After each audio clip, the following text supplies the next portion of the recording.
Dear students, good morning to all of you. आज मैं फिर एक नई वीडियो के साथ आपके सामने हूँ। आज का जो मेरा वीडियो है वो है क्लास 8, सब्जेक्ट है सिविक्स, और हमारा जो आज का लेसन या टॉपिक है वो है role of government in health, कि स्वास्थ्य में सरकार की क्या भूमिका है, सेहत के प्रति सरकार का क्या रोल है। डियर स्टूडेंट, जैसा कि हम जानते हैं कि India is a democratic country. इसको डेमोक्रेटिक इसलिए कहा जाता है क्योंकि यहाँ की जो गवर्नमेंट है वो लोगों के द्वारा ही बनाई जाती है। इन डेमोक्रेसी, इन जमहूरियत में लोगों की सरकार से बहुत सारी एक्सपेक्टेशंस होती है, यानी कि उम्मीदें होती हैं कि सरकार उनकी भलाई के लिए काम करेगी।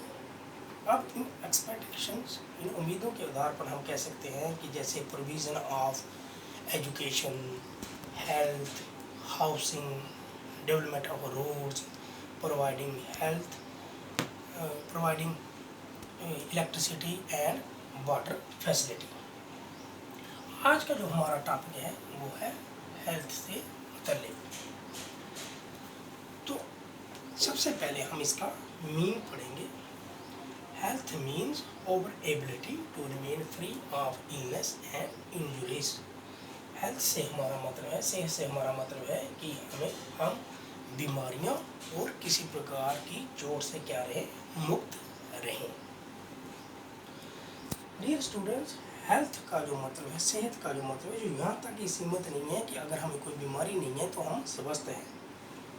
बीमारी के अलावा भी बहुत सारे कारण हैं जो हमारी सेहत पर क्या करते हैं, बुरा असर डालते हैं। जैसा कि हम कह सकते हैं कि अगर हमें भरपेट खाना ना मिले,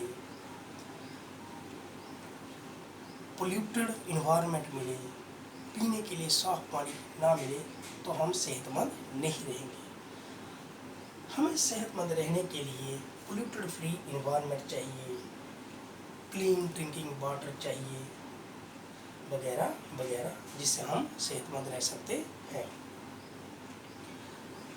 हम चाहते हैं कि हम जो भी काम करें वो चुस्त होकर रहें और बिना किसी टेंशन के करें। अगर हम टेंशन में रहते हैं और लंबे समय तक डरे समय रहते हैं तो ये हेल्दी लाइफ के लक्षण नहीं हैं। डियर स्टूडेंट्स, अब हम आगे जो पढ़ेंगे वो है हेल्थ केयर इन इंडिया, कि हिंदुस्तान में हेल्थ केयर फैसिलिटीज कौन सी हैं, स्वास्थ्य सेवाएं। तो नंबर 1 पर हम पढ़ेंगे, इस चार्ट में हम पूरा पढ़ेंगे। India has largest medical college in the world. दुनिया के मुकाबले अगर हम दुनिया में देखेंगे तो हिंदुस्तान में बहुत सारे मेडिकल कॉलेज हैं, लार्जेस्ट मेडिकल कॉलेज हैं, और हर साल हिंदुस्तान में से 15,000 डॉक्टर बनते हैं इन मेडिकल कॉलेज में से। लेकिन अगर दूसरे पहलू में हम देखें तो मोस्ट ऑफ दीज डॉक्टर्स, ज़्यादातर ये डॉक्टर कहाँ बसते हैं, शहरी एरिया में बसते हैं। गांव एरिया में या रूरल एरिया में जाने के लिए इनको बहुत लंबा सफ़र तय करना पड़ता है। और अगर हम रूरल एरिया की आबादी के मुताबिक देखेंगे तो उसकी आबादी के हिसाब से डॉक्टरों की वहाँ पर क्या रहती है, हमेशा किल्लत रहती है। दूसरा पॉइंट, 1950 में हिंदुस्तान में 2717 हॉस्पिटल्स थे। अगर हम हॉस्पिटल्स की बात करें तो 1950 में हिंदुस्तान में केवल 2717 हॉस्पिटल थे, लेकिन आज हिंदुस्तान में जो हॉस्पिटल्स की तादाद है वो है 18,218। तो कितना फ़र्क इसमें आया है।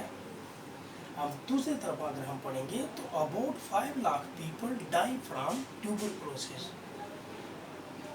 तो हिंदुस्तान में आज भी हर साल 5 लाख लोग टीबी की बीमारी से मर जाते हैं, आज के दौर में भी। And 2 million cases of malaria reported every year. और आज भी 2 मिलियन केसेस मलेरिया के, आज के दौर में भी 2 मिलियन केसेस आते हैं मलेरिया के, हर साल रिपोर्ट किए जाते हैं, और ये आंकड़ा कम नहीं हो रहा है। तीसरे पॉइंट में हम पढ़ेंगे India gets large number of medical tourist. Hindustan में बहुत सारे बाहर से मेडिकल टूरिस्ट आते हैं। मेडिकल टूरिस्ट होते हैं, बहुत सारे बीमार आते हैं बाहर के मुल्कों से यहाँ पर इलाज करवाने के लिए, क्योंकि वो जानते हैं कि जहाँ पर अच्छे डॉक्टर्स हैं और अच्छी मेडिकल फैसिलिटीज़ है। मगर अगर हम दूसरे पहलू में देखेंगे तो we are not able to provide drinking facility to all, कि हम सबको अच्छा पानी, साफ पानी मुहैया नहीं करवा सकते हैं।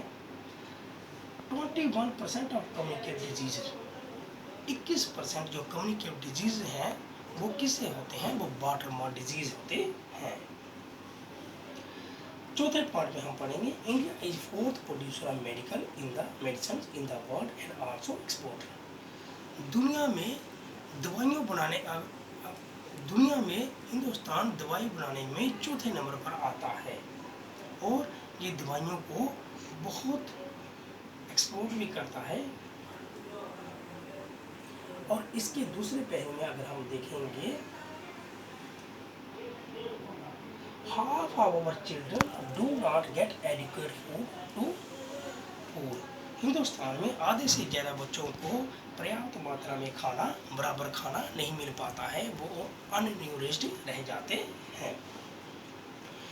तो डियर स्टूडेंट्स, अगला जो हमारा पॉइंट है वो है public health service and private health. अब हमारा जो अगला पॉइंट है वो है public health service and private health service.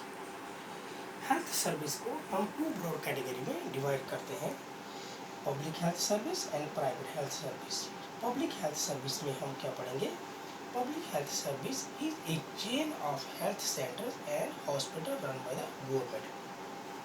Public health service एक चेन है जो हेल्थ सेंटर और हॉस्पिटल को आपस में जोड़ती है, और इसको किसके द्वारा चलाया जाता है? गवर्नमेंट के द्वारा चलाया जाता है। हेल्थ सेंटर्स और हॉस्पिटल आपस में लिंक बनाते हैं, क्योंकि इन दोनों को अर्बन और रूरल एरियाज़ के जो पेशेंट हैं उन दोनों को कवर करना पड़ता है। अगर हम रूरल एरिया की बात करेंगे तो वहाँ पर PHC होते हैं। PHC का मतलब होता है प्राइमरी हेल्थ सेंटर्स। ये हर एक रूरल एरिया में खुले हुए होते हैं, गाँव देहात में जो खोले होते हैं, और यहाँ पर कॉमन इलनेस, छोटी मोटी बीमारियों का क्या किया जाता है? इलाज किया जाता है। इन PHC में जो स्टाफ होता है वो होता है डॉक्टर होता है, थोड़े से पैरामेडिकल स्टाफ हो सकते हैं, और जो छोटी मोटी बीमारी को क्या करते हैं? इलाज करते हैं। ये PHC रूरल एरियाज में इसलिए खोले होते हैं क्योंकि गांव देहात के जो लोग हैं, जो दूर दराज के लोग हैं, उनको छोटी मोटी बीमारियों के लिए शहरों की तरफ जाना क्या होता है? मुश्किल होता है, इसलिए ये उनके गांव में ही खोले होते हैं। दूसरा होता है हॉस्पिटल। अब जो डिस्ट्रिक्ट हॉस्पिटल है वो बहुत ही बड़ा होता है। वहाँ पर क्या होता है? पूरा मेडिकल स्टाफ होता है, जैसे कि हर एक बीमारी के लिए एक स्पेशलाइज्ड डॉक्टर होगा, मेडिकल वर्कर होते हैं, नर्सेज होती हैं, टेस्ट करने के लिए लेबॉर्ट्रीज होती हैं, एक्सरे असिस्टेंट्स होते हैं, ऑप्थाल्मिक असिस्टेंट होते हैं, वगैरह वगैरह। यहाँ पर छोटी से लेकर बड़ी बीमारी का क्या किया जाता है? इलाज किया जाता है। यहाँ पर एम्बुलेंस की भी सुविधा होती है, यहाँ पर दवाई भी फ्री में मिल सकती है। दूसरा पब्लिक हेल्थ सर्विस का दूसरा जो बड़ा रोल है वो ये क्या है कि ये अगर कोई कम्युनिकेबल डिजीज है उसको रोकने में ये मदद करता है, जैसे कि उसको फैलने से ये क्या करता है? मदद करता है, जैसा कि मलेरिया है, TB है, जॉन्डिस है, कॉलरा है, डायरिया है, और आजकल जो सुर्खियों में है जैसे कोरोना वगैरह वगैरह। पब्लिक हेल्थ सर्विस में क्या होता है कि जहाँ पर पेशेंट को, जो मरीज हैं, जो लोग आते हैं, उनको इलाज या तो फ्री मिलता है या फिर बहुत ही कम पैसे लगते हैं, बहुत ही कम दाम पर मिलता है। दूसरा जो हमारा पॉइंट है वो है private health service. Private health service ये स्टूडेंट्स हम कह सकते हैं कि ये गवर्नमेंट के द्वारा नहीं चलाया जाता, ये प्राइवेट होता है, यानी कि इसको कोई शख्स चलाता है या कोई कंपनी चलाती है। प्राइवेट हेल्थ सर्विस में हम पढ़ सकते हैं कि रूरल एरियाज़ में अक्सर हमें आरएमपी मिलते हैं, आरएमपी डॉक्टर वगैरह मिलते हैं, जैसे कि रजिस्टर्ड मेडिकल प्रैक्टिशनर्स, इनका मतलब होता है। तो आजकल हमने देखा है कि बहुत सारे जो डॉक्टर्स हैं वो जब रिटायर हो जाते हैं तो अपने वो क्लिनिक खोल लेते हैं, वो सब किस में आते हैं? प्राइवेट हेल्थ सर्विस में। शहरों में अक्सर हम देखते हैं कि लोगों ने अपनी लेबॉरेटरीज खोली है, जहाँ पर टेस्ट किए जाते हैं, अल्ट्रासाउंड वगैरह किए जाते हैं, और लोग वहाँ पर जाते हैं और अपने टेस्ट वगैरह करवाते हैं और अल्ट्रासाउंड वगैरह करवाते हैं। दूसरी बड़ी बात इसकी जो होती है वो है companies run hospitals and engage in manufacturing and selling medicine. बहुत सारी प्राइवेट कंपनीज भी हैं और हॉस्पिटल्स भी हैं जहाँ पर मुख्तलिफ बीमारियों का क्या किया जाता है? इलाज किया जाता है। और बहुत सारी कंपनियाँ ऐसी भी हैं जो दवाइयाँ बनाती हैं और उनको बेचती भी हैं। शहरों में अक्सर हम देखते हैं कि बहुत सारी मेडिकल शॉप्स हैं जो प्राइवेट ओनरशिप की होती हैं, यानी कि जिसकी जो मालिकाना हक है वो प्राइवेट होता है। तो स्टूडेंट्स, ये है फ़र्क पब्लिक हेल्थ सर्विस में और प्राइवेट हेल्थ सर्विस में। तो आज हमने जो पढ़ा आपके लेसन वो हमने पढ़ा role government in health service. अभी ये पूरा कंप्लीट नहीं हुआ है, नेक्स्ट लेसन में मैं आगे पढ़ूँगा, इसको कंटिन्यू रखूँगा। तब तक के लिए धन्यवाद।